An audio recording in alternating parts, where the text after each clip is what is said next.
Ахмет Байтұрсынов атындағы номер 10 жалпы орта білім беретін мектебінің информатика пәні мұғалімі Бекетаева Алтынай Бақытжанқызы.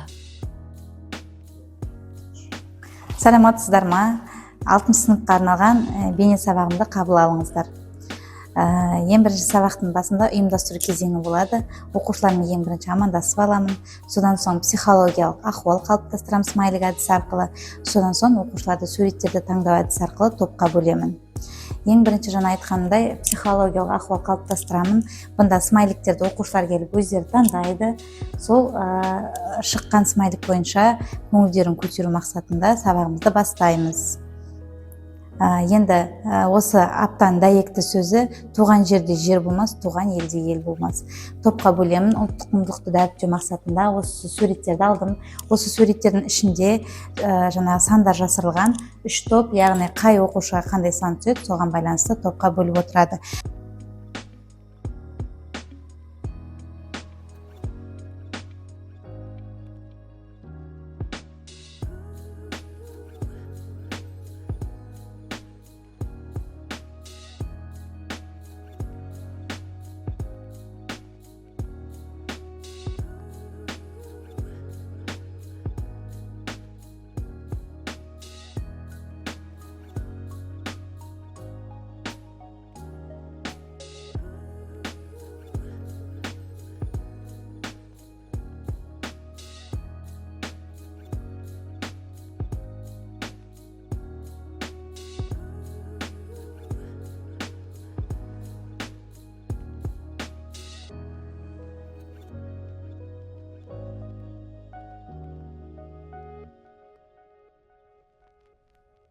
Әр оқушыға өз-өзін бағалау үшін осы қағазды үйлестіретін боламын.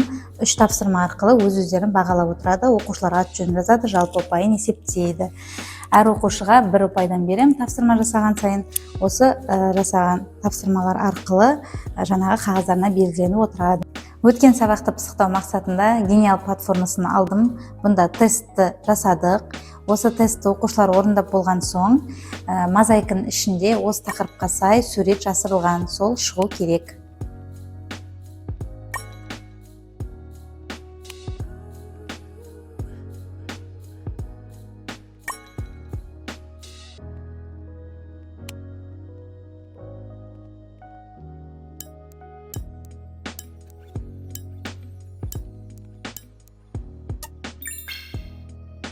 Енді жаңа тақырыпты ашу мақсатында 3 топқа сұрақтар беремін. Осы сұрақ арқылы, оқушылар жауап беру арқылы жаңа тақырыпты бастаймыз. Сымсыз желілер, 6 сынып. Енді оқу бағдарламасына сәйкес оқыту мақсаты 6-да 1-де 3-те 1 сымсыз байланысының артықшылықтарын түсіндіру. Сабақтың мақсаты оқушылар сымсыз желілердің негізгі ұғымдарын таныстыру және олардың жұмыс принциптерін түсінеді. Жаңа тақырыпты түсіндіру мақсатында бейне ақпаратты өзімнің бейнеммен жасанды интеллект бойынша DID бағдарламасына салдым. Енді осы видеоға назар аударайық. Қазіргі уақытта технологиялардың дамуы адамдардың тұрмыс тіршілігін жеңілдететін көптеген мүмкіндіктерді ашты. Осы жетістіктердің бірі сымсыз байланыс. Ол құрылғылар арасында ақпарат алмасуға мүмкіндік береді. Бұрын интернетке қосылу тек кабель арқылы жүзеге асса, бүгінгі күні сымсыз технологиялар пайда болып, интернетке қосылуды жеңілдетті. Wi-Fi желісін қарастырайық. Бұл технологияда роутер арқылы интернетке қосылу мүмкіндігі бар. Әрбір Wi-Fi нүктесі өзінің қамту аймағында көптеген құрылғыларды қосуға мүмкіндік береді. Бұл нүктелердің құпия сөзбен қорғалуы арқылы қауіпсіздік қамтамасыз етіледі. Сонымен қатар Wi-Fi сымсыз желісінің артықшылықтары бар. Кабельді қажет етпейді, құрылғыны жылдам қосуға болады. Интернетке қосылу ыңғайлы және әлемнің кез келген түкпірінде жұмыс істеуге болады. Бір уақытта бірнеше пайдаланушы интернетті пайдалана алады. Алайда Wi-Fi желісінің де кемшіліктері бар. Желінің қамту аймағы шектеулі. Электромагниттік сәулелерге сезімтал болуы мүмкін. Қауіпсіздік деңгейі ескі шифрлау әдісін қолдануына байланысты төмен. Енді практикалық бөлімге келсек, функционалдық сауаттылығын арттыру мақсатында бірінші тапсырма топтық жұмыс. Бұл өрмекші әдісі арқылы әр топқа бір-бірден сұрақтар беріледі. Осы сұраққа ауызша жауап береді. Осы дескрипторы осы тақырыпқа сай бір сұраққа бір ұпайдан беріледі.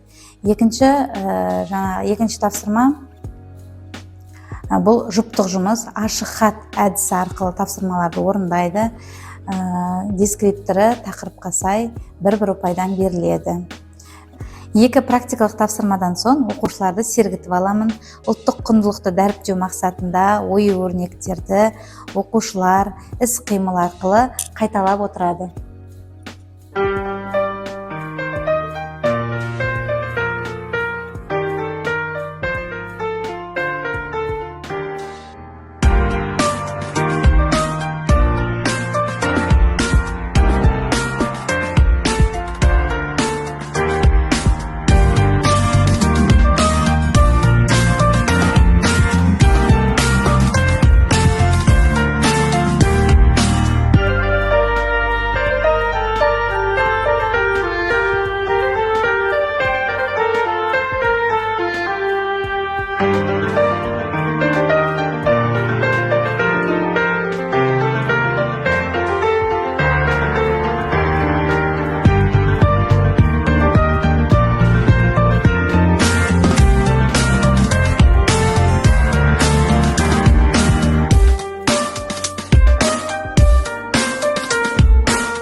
Оқушыларды сергітіп алған соң, ары қарай практикалық бөлімді жалғастырамыз. Компьютерде орындайық.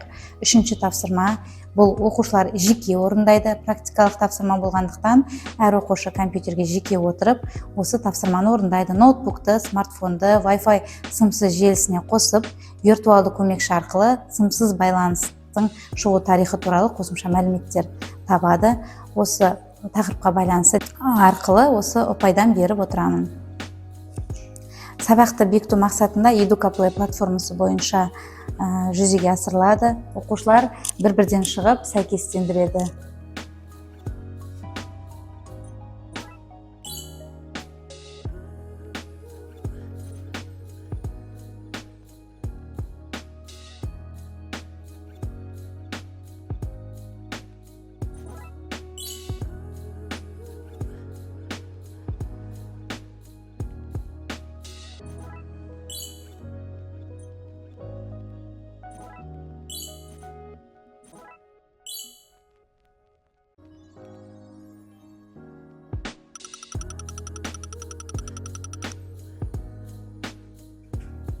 Енді кері байланыс Mentimeter платформасы бойынша әр оқушы QR код арқылы, я болмаса мен жаңа сілтеме жіберіп қоямын.